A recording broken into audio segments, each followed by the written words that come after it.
This is my first solo episode. It's going to be a question and answer style. I sent out a couple things on social media asking for questions from anybody who wanted to know my answer to whatever they had to ask. So going to give it my best go. I'm out here in very rural Georgia at our hunting lease place. I've been coming for better part of 10 years with my dad, my brother, and a couple other guys. And it just feels so good to be out here. It's you can see I'm in the woods if you're watching, but I'm quite literally just standing looking out at this field of crops and then small pines. And I am not in a studio, as I can mention, and there's Hank right there, my chocolate lab, saying what's up. I'm not in a studio, so there's going to be some noise. I'm sure like cars, maybe some chainsaws, country type stuff going on. But without further ado, let's get into it. The first question is from my buddy Matt Worthington. He said, "What does success look like to you? How would you define this word in your own life?" And for me, I think that's a pretty important question to ask, because success is one of those words, like many others, that gets used too many times, too much. It loses its weight.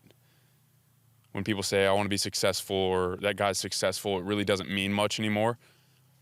But as I was thinking about this one, for me, success is looking in the mirror and being pleased with who's looking back. You know, it's pretty simple. It's not like a certain amount of episodes. It's not a material possession. It's not a certain status that I get in the world or whatnot. It's really just looking in the mirror and seeing a person, a version of me that I'm pleased with looking back. And more as of late, that's really been what that's looked like in my life is really just learning about Jesus. And I'm coming out of the gate with some religious stuff, but it really has, man. And I'll get into another question that my buddy asked me later in this, but more and more recently, that's just what it's been. It's being pleased with myself. I found that it's really revolved around following Jesus and living more like him as best I can. Obviously, I'm going to fail at that, and I've failed plenty of times, and I will continue to do so. But yeah, that's my answer. Success is looking in the mirror and being pleased with who's looking back at me. I appreciate that question, Matt. That was a really good one. The next question is from my buddy Zach Schenken. "What is one thing you still think you do poorly on a consistent basis with the pod?" And this was a good question, because my first reaction was like, honestly, I don't really think that I do anything, at least consciously, poorly. But what I will say upon reflecting is one thing that I've done and I'm getting better at is not asking people to be on the show because I'm not ready. Meaning like, oh, this guy's got too many followers, or this guy's got too many things going on. I'm sure he's busy. Why would he want to be on my podcast? Why would he want to be on the Tyro experience, et cetera, et cetera. But more and more I've realized, number one, people say yes. Like, people say yes a lot more than they say no. It's pretty interesting. And also, it's cliche, but you miss 100% of the shots that you don't take.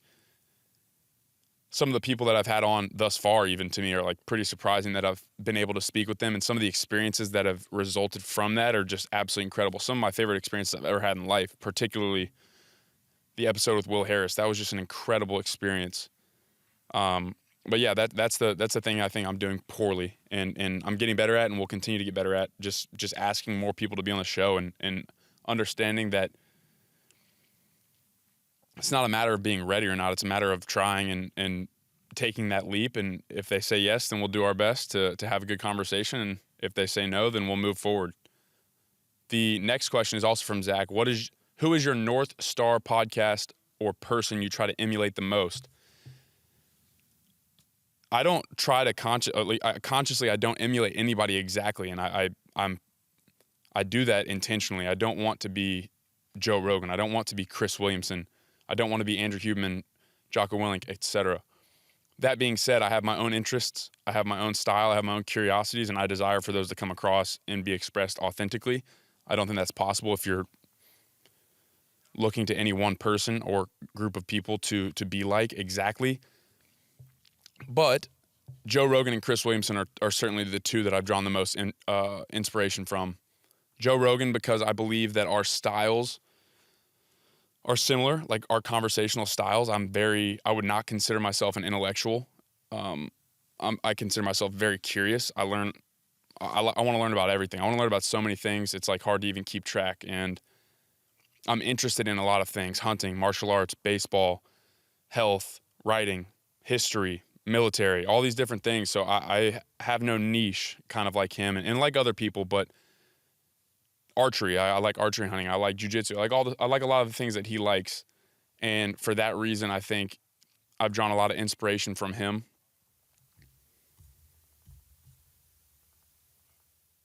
Hank, come here. Come here, Hank. Come here.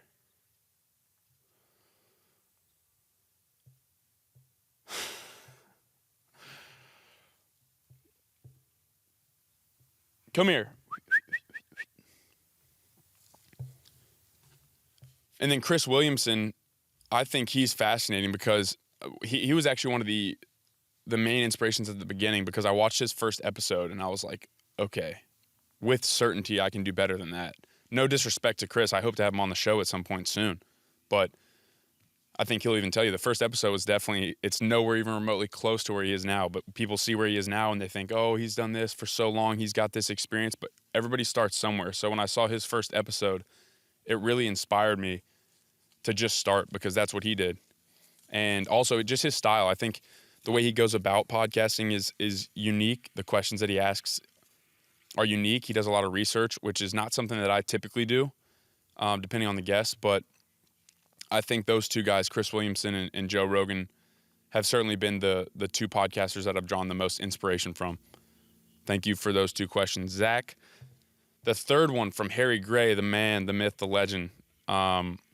This is a great question. This is actually a question that I ask a lot of people, or at least a variation of it. But he asks, what advice would you give to yourself if you could rewind the clock 12 months?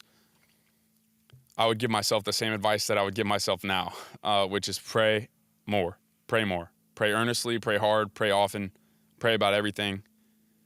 I think 2023 and honestly 2022 and even before that, you can reflect. I reflect on a lot of things. I'm a conscious or conscientious. I'm a reflective person. I think about things, and there's only so far that can get you. What the heck? There's a ladybug in my shirt. Hold up. There's only so far that can get you, and I've found in my young life, 24 years, is the happiest, the most fulfilled, the most purposeful, the most strong, the most driven, the most disciplined. The best I've ever felt is when I've been praying often.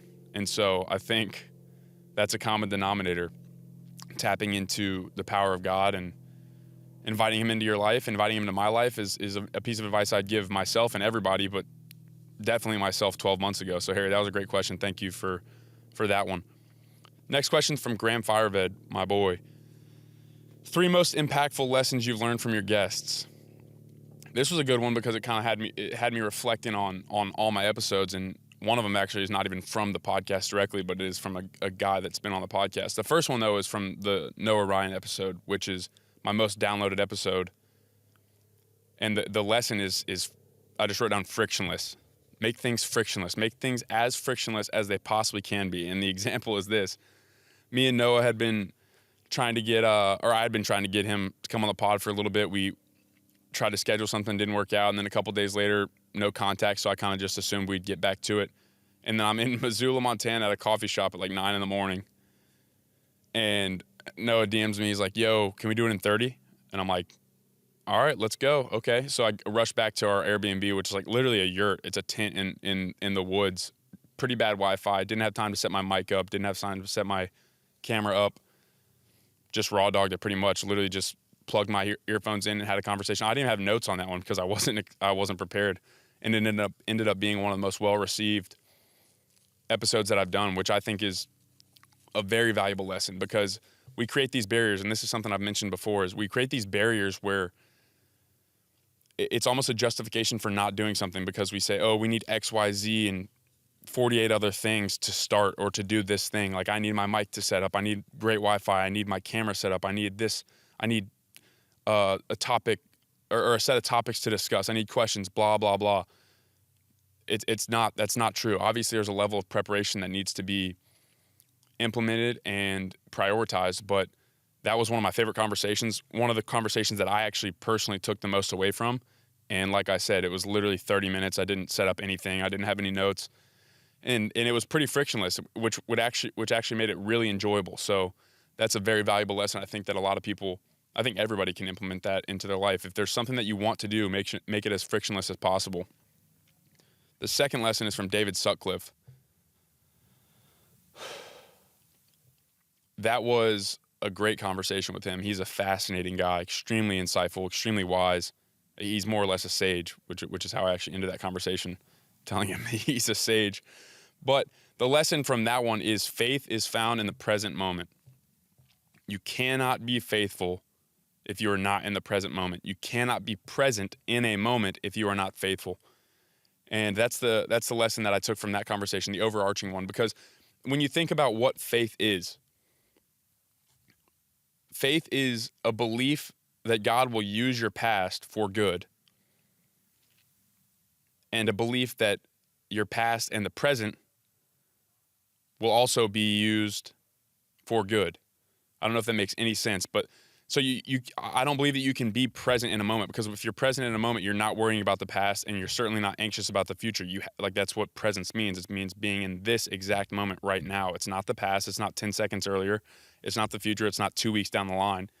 It's right now. And for me to spend all my energy, focus, and intention on this moment, I literally have to believe that God will take care of everything else. So that therein lies the faith. So yeah, the lesson from that one is faith is found in the present moment. And I think that's so important, because that's your life is literally a sequence of moments. And so the better you can make each moment, or as many moments as you possibly can, the better your life will be. And I think having faith increases your presence, and being more present increases your faith. So very important lesson, I think. The third one is from Noah Heisman. And I had him on the podcast, but it's actually from his book. It wasn't we didn't actually talk about it on the podcast, but I can't remember the exact page of his newest book, which is A History of the Hero. Phenomenal read. I'm about 200 pages into it, but the part where they talk about the story where he talks about the story of Hercules. It's not a story that I'm super familiar with, and most people obviously know who Hercules is or have heard of him.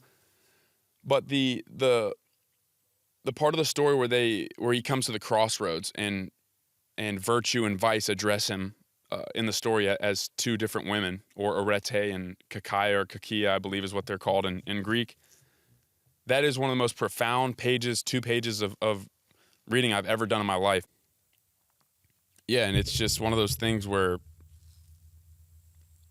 every decision, literally every single one, you could envision yourself at the same crossroads that Hercules was at, with virtue coming gracefully and with dignity, and then vice, the shiny object, the proverbial girl in the red dress, coming to try to take you off track and to take you to your lower self. And I just found that so refreshing, honestly, because when you delineate something down to 2 choices, it makes it a lot easier. It really isn't that complicated. It's very simple. It's not easy, but it's very, very simple. And when you remove all the noise and get down to the brass tacks of the fact that it's literally a decision to go towards virtue and towards vice in every decision. So that was really profound. I'm extremely thankful for Noah and his writing and his lessons and his insights. He's a phenomenal dude. Also from Graham, what supplements are you taking every day and why? And the first thing I want to say is I actually don't take any supplements every day, because I just don't think that's a good way to live. I think that if you cover the basis of nutrition and lifestyle and sleep and sunlight and movement, you really don't need very many supplements. I don't think you need any over the long term. That being said, we've been immersed and covered by external toxins by way of EMFs, food, polyester, microplastic, all these different things. Our modern society we're inundated with toxins. So I do think supplements are necessary in today's world. But I wanted to provide that caveat at the beginning, because I don't actually take any supplements every day. For example, today I have not taken a singular supplement. I probably won't take any tomorrow either, and then I'll just kind of pick it back up. That being said, there are some supplements, vitamins, minerals that I take on a regular basis. Creatine, magnesium, iodine, and trace minerals being the ones that I really take often. The The other one, methylene blue, I've taken. I take a good bit. I haven't taken any recently, actually, but usually before podcasts or something like that, especially middle of the day, I'll take some methylene blue. Creatine, because he asked why do I take them? Creatine, one of the most widely studied performance supplements. I don't know what it does, honestly. I can't speak to that, but I just know that it makes me feel better. I feel stronger. I feel more cognitively capable when I take creatine. And there's really no downside. It's something you can take very, very often, and I think it makes me feel good. Magnesium, because magnesium is extremely important. I think it's involved in like a ridiculous number of functions in the body, and most people are deficient in it. So magnesium. I recently started taking glycine as well before I go to sleep. Haven't taken it long enough to really notice a difference, but that's something I've recently started taking. Iodine, because I think the vast majority of people are iodine deficient, which leads to hypothyroidism or less than optimal function of the thyroid, which is extremely important for your life. Like without a properly functioning thyroid, it's going to be pretty much impossible to live an optimal, healthy, vital life. So iodine and selenium, which is a part of the trace minerals, but those two things together, and iodide. I take a version that has iodine and iodide, and then also selenium and the trace minerals. That helps really just bolster the thyroid, which is extremely important. Methylene blue, just because mitochondrial function is extremely important, and I think, as I mentioned before, we're so inundated with toxins, and most people are dysfunctional at a mitochondrial level, so anything I can do to help bolster that, I'll take. I've taken Tongkat Ali and Fedosia agrestis on and off for a while, but I'm actually about to stop taking those for an extended period of time just because I've been using those pretty consistently for a while, so I'm going to stop taking those for a bit. Appreciate the question, Graham. The next question from my boy, Zach Brixey. What event in your life catalyzed this holistic lifestyle change? And this one's tough because I don't think it really was it's not like a specific event, but I will say my baseball career is definitely what started on the holistic side of things, from looking at life in general as a holistic pursuit. It started for me when I was playing baseball and trying to become the best baseball player I could be, ultimately playing professionally. That didn't work out. But the point is, I realized if I wanted to be the best baseball player I could possibly be, it wasn't just about what I was doing at the baseball field or in the training room or in the weight room. It had to be holistic. It had to be my diet. It had to be my sleep. It had to be my movement. It had to be mental practices. It had to be meditation. It had to be all these different things. Like everything played a part. It wasn't just like go and show up to the baseball field and do what I needed to do there. That's not how it works. That wouldn't have allowed me to become the best baseball player I was capable of. I do think there's a caveat to add, a little bit of nuance, that it's very important to not become neurotic about it, which is something that I did. I became neurotic, and I think it actually it did more damage to my baseball career than it did positively affect it. So you optimize the ideal so that the margins become more optimal, not non-existent. And for a while, I was trying to optimize everything, but that's not realistic. You actually become a tyrant in the process of doing that. And that's not a fun way to live life. It's not an enjoyable way to live life. And I actually think it's a less than efficacious way to live life. I don't think it really gets you anywhere. Resilience is key, and neurotic people are not resilient. So, yeah, it wasn't just one particular event or circumstance. It was more or less just the pursuit of baseball that made me realize that life is a holistic endeavor. And so I kind of just translated that from the baseball career to the rest of life when I stopped playing baseball, and here we are. Appreciate that question, Zach. Next one from Jack Sweeney. When Tyro Vortex? And for a lot of y'all, that might not make sense, but I think he's referring to Tyro Glass Vortex, something to do with water structuring and vortexing of water. And Jack, my answer to that one is hopefully 2024. I need somebody who knows a lot more about vortexing and structuring water than me. So if you know anybody, namely, let me know, because I'd definitely like to talk to you and hopefully make that happen, because I think that could be a really cool thing to enter into the market, because I think that there's a hole in the market for water vessels that are high quality and accessible. The next question from Lauren. This is a good one. Would you get your DNA test done that can predict when you will die? And I'm not quite sure which way you were intending this to go, but if the DNA test was to figure out which precursors or genes that I have that would predict my life, like moving forward, then yeah, I would take it, and I would want to learn from that, and then hopefully mitigate the risks and supplement any vitamin or mineral deficiencies that some of those genes may predispose me to, something like that. But if it was like, if the question's more like, if I could like have a foreshadowing of how I'm going to die or when I'm going to die, I would say no. I want there to be a level of uncertainty as it relates to death. So yeah, but if it's a DNA test to give me information and data that I can utilize in my life to help myself live a more vital and sovereign life, then absolutely I would take that. I think people, Gary Brecka is a guy who's big into that, and I think he's doing a lot of good work. The next one from Austin Keith. What are you most excited to improve on in 2024? This one was a tough one because obviously it's a lot of questions get asked and they're like it's just like very cliche. It's a very run-of-the-mill question, run-of-the-mill answer. But and like you have like New Year's resolutions and stuff like that. I'm not a big New Year's resolution guy. I'm not even really like a big goal guy, frankly. I don't know if that's good or bad. I just don't really find myself being drawn to like writing down goals or writing down destinations that I want to be, because I think that can be a fruitless endeavor in the end, much like the answer I'm about to give. But my relationship with God is what I'm most excited for to improve in 2024. And I think if there's one lesson from 2023, it's that living on my own and for my own has proven to be a pretty fruitless endeavor itself. And it's I think it's just so difficult. I think it's almost impossible to live for ourselves. I think we're beings that are meant to worship. I think we're beings that are meant to, who said this? Russell Brand said something to the effect of, we are meant to worship, and if you do not access the divine, or if you do not worship the divine, you will worship the mundial, the profane. And I think he is so spot on. David Sutcliffe said something similar. I asked him, why do you think you need God to live life? And he said, you'll make something your God. If you don't have God, you'll make money your God, sex your God, fame your God, so on and so forth. And that's what Russell Brand meant by the mundial or the profane.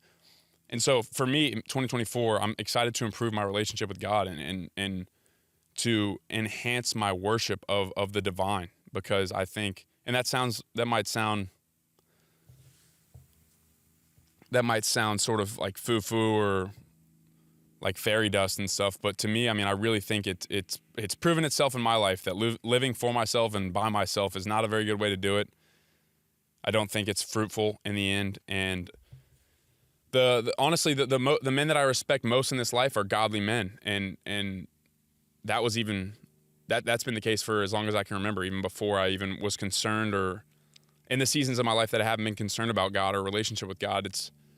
I've always admired and respected people that adhere to the discipline of living a godly life and what that entails, specifically for the younger men in my life, 20 to 35, 40-year-old guys that I really admire and respect because of their relationship with God. So that was a great question, Austin. Thank you for asking that. The next one from Anthony, the freaking editor of the Tyro Experience podcast. This is pretty funny question. I bet you didn't expect me to answer it, but what's your favorite source of BPA, bisphenol A, which is a chemical used to make plastic? I have zero favorite sources, but I will say I'll drink a coffee out of an espresso machine if I'm back home like I am right now over the holidays. I'll drink some BPA filled Nespresso coffee. It's not the best, but like I mentioned earlier, we're resilient, not neurotic. Obviously, I would like to optimize at some point to not have to do that, but such is life. Coffee is coffee, His next question, how do you do CPR? This is time sensitive. Well, I apologize for your loss, Anthony. I didn't answer this in time. I hope whoever you wanted to do CPR on is all right, because I have no idea how to do that, and it's 2 or 3 days later. So thank you for asking that. He has a third question. Do your best impression of Cleveland from Family Guy. I'm not going to do that. No, the answer is no. The next question is from my friend Luke Lammy. Top 5 most base states in the U.S. This is a good question, and I had to think about it. 2 of them I've actually never been to, but Texas is number 1. I mean, I think that's pretty undisputed. Montana's number 2. Idaho and Wyoming, I've never been to. I know people who have lived in both, and they seem pretty based, honestly. So those are up there. Those are 2 states that I would consider living in for sure. And the 5th one, it's the 3 square feet of California that Case Bradford's occupying at any given moment. Not California, but those 3 square feet, wherever he is, it's up there with the most based places in the world. So not California as a whole. I think there are definitely pockets of California, but those 3 square feet of that Case Bradford are occupying, pretty based, I would say. Will you do a podcast episode with Ian Seymour again in the future? This is a question from Bart Puggle. I'm not sure. I think that might be an anonymous account. I don't know. But yeah, Ian Seymour is one of my best friends, one of my oldest friends. So yeah, I hope to do many, many more with him. He's an absolute legend. Had him on episode 5 of this podcast. It was a great conversation. He's a professional athlete, very insightful, very wise guy. So yeah, I hope to have him on many, many times. Next one from Ethan Sable. What keeps you up at night? What are you scared, afraid of in life at this moment? That's a great question. I think a lot of people ask about like good things or cheery things or positive things. This will make you think. And the answer for me is I'm scared of the devil winning. I'm scared of Satan winning. I'm scared of my lower self winning. I'm scared of the lower self becoming myself. That scares me. And I don't know if that's right or wrong. I don't really lose sleep. I sleep pretty soundly at night, pretty much every night. But I will say that I think that that's a pretty scary outcome to envision. And I actually don't really much like envisioning it. I think it's necessary to understand that there's a lower part of ourselves. There is a devil. There is an enemy that is actively trying to bring you down, bring me down.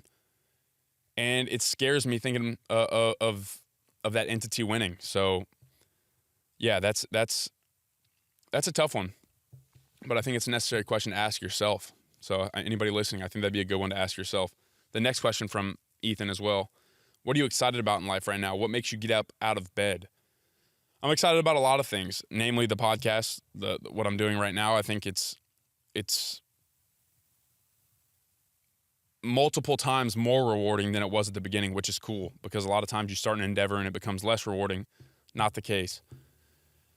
I still enjoy this just as much as I do, actually significantly more than I did at the beginning because I've learned more about the process. It's more of a skill pursuit and a development pursuit now than it was at the beginning. At the beginning, it was kind of just like, okay, let's see what happens. It's more or less something that I'm really devoting a lot of time, energy, and focus into, and I really find it rewarding. So the podcast is number one, taking more leaps into e-commerce. I just dropped Tyro Glass, my first e-commerce endeavor recently.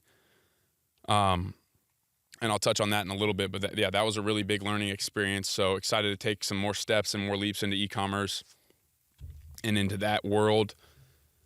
The work I'm doing and who I'm doing it with, outside of the podcast, outside of e-commerce, I really enjoy it. I really enjoy the people that I work with and the people I work for.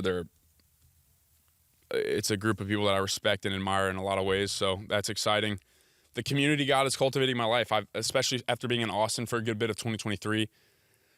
Man, I've got some, just slowly but surely, I've just been being surrounded by some incredible people and driven people, intelligent people, curious people, talented, skillful. I mean, just a lot of really good people, godly people, people that are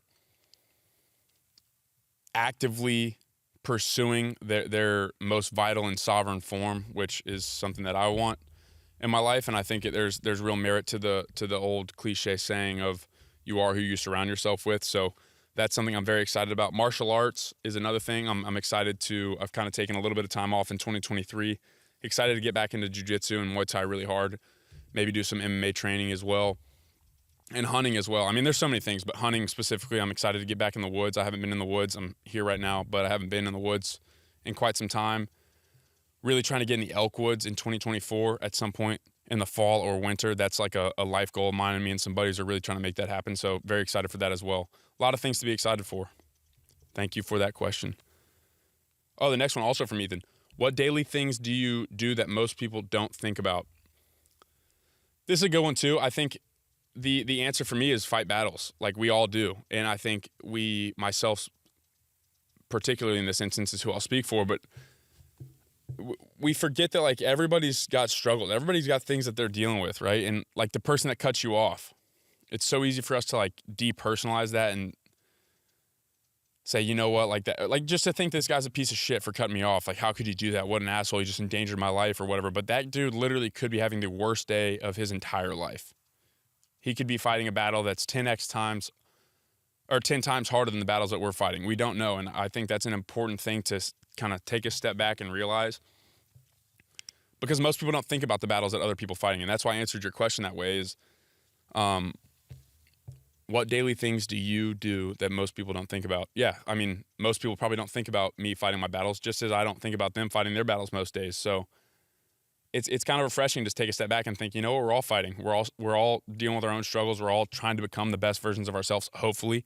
Everybody that I'm surrounded by, at least. So yeah, I think that's it. It's fighting battles. Jaden Osborne, this is from Twitter. So how is your glass bottle business doing? He's referring to Tyro glass, and it's doing as good as it needs to be. It's doing as good as it should be doing. That process in and of itself has been a massive learning experience for me. Massive. Learn more about myself, more about e-commerce, more about social media, more about like the actual nitty-gritty of developing a product and communicating with suppliers and manufacturers and that whole process and timelines and all those sorts of things I'd never done before. So learned a ton thus far. I've sold about half, a little bit more than half the inventory, which is cool. Pretty on par with what I expected, honestly. And I just consider it a massive win because like it financially, probably a loss, honestly. But just like the podcast is 100% a financial loss at this point. But the gains in other places are so abundant that it makes up for it in every way. So, sorry, my dog Poncho's barking. No, Poncho, sorry. But yeah, that's a good question. The next one from Nick Marsh: vision for Tyro experience and Tyro glass in 2024. The vision for the Tyro experience is pretty grand. I'm like I said before, I'm extremely excited. It fulfills me. It's very rewarding pursuit. So yeah, 2 episodes a week for 52 out of 52 weeks. I've been doing 2 episodes a week for a while.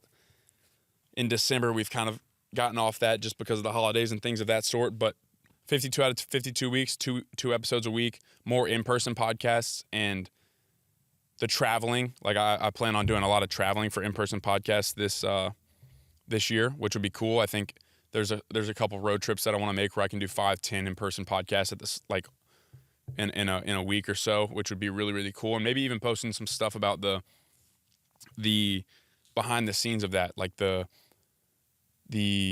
stuff that most people wouldn't see, because I think that'd be a pretty cool experience to tag along on. Going, for example, like to Montana, I have several podcasts I want to do up there. I think it'd be cool to do like a road trip up there and rip like 5-10 podcasts, and then maybe post some content on the actual travel and the logistics of it all. Higher quality video, yeah. The next step for me is up in the video and just the overall quality. That's the next step. That'll be a financial investment too. So need to make sure the finances are right before doing that. But yeah, that's gonna happen pretty soon here. The other thing is bigger guests. As I mentioned before with Zach's question, just asking people. Like, the podcast has already proven itself to be worth listening to for a lot of people, which is cool. So I think, and for me, like, what do I have to lose asking bigger people to come on? Most of the time that I've done it thus far, they've said yes. So it's definitely want to ask bigger guests, more valuable conversations. In 2024, that's going to be a big priority for me. And then also a newsletter. I want to implement some sort of like weekly or bi-weekly newsletter just to get a little bit more information, a little bit more insights to people, just to be able to share a little bit more, maybe some sort of consolidated like lessons or insights from the podcast that dropped that week, something of that sort. So yeah, the newsletter is definitely on the plate for 2024. And then for Tyro Glass version 2, as I mentioned before, about the vortexing and the structure, more custom bottle structuring capabilities, something along those lines, different sizes. I mean, like I said in the question before this, there's so many things that I learned already, and I'm in the infant stages, so a lot to learn, a lot to grow on, a lot to improve upon. But yeah, other than that, I think I'm pretty excited for Tyro Glass. I think that's actually got a lot of potential here in 2024. I'm excited to dive into that. That's the last question. that I got. I appreciate everybody that asked those. It was a cool exercise for me because the questions you ask or get asked and actually ponder on, I think often dictate the direction you go, because then the questions you ask determine the answers that you get. So I appreciate everybody asking those questions. Very, very cool from me. I hope I gained or at least shared some valuable insights for y'all. It was fun to think about those. But I also just want to end this by saying thank you to everybody that listens. Everybody that's listening right now. I know this is kind of cliche as well, but it is really one of those things. It's kind of hard to believe that anybody would really invest their most valuable resource, being their time, into listening to me become less of an idiot, I guess, is one way to say it. And me having conversations with people that interest me, me having conversations with people that are on the same journey that we all are, and in maybe a different arena, but in an arena nonetheless, just like everybody that's still listening. I think it speaks to the theme of the whole podcast, is the idea that we're all in an arena. We're all young soldiers in one way or another. And hopefully this podcast helps you fight in that arena a little bit more valiantly, a little bit more skillfully, a little bit more,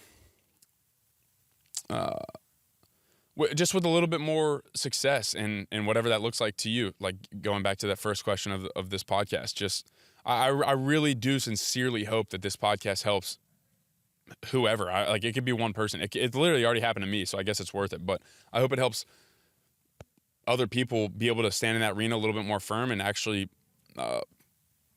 continue on the journey of life and the journey of the Tyro, the young soldier, as best as they possibly can. So it truly fulfills me. I'm extremely grateful. I'm extremely honored that people take the time to listen. I'm extremely honored that people have come on the podcast, and it's just an exciting time. I'm very, very thankful. I hope it's been a worthwhile investment. Merry Christmas. Happy New Year. 2024 is going to be a fantastic year. I really do believe so. I'm going to be praying for everybody that's listening to this. I'm excited for what it has to hold for me and for y'all as well. So with that being said, Merry Christmas, Happy New Year. See y'all in 2024.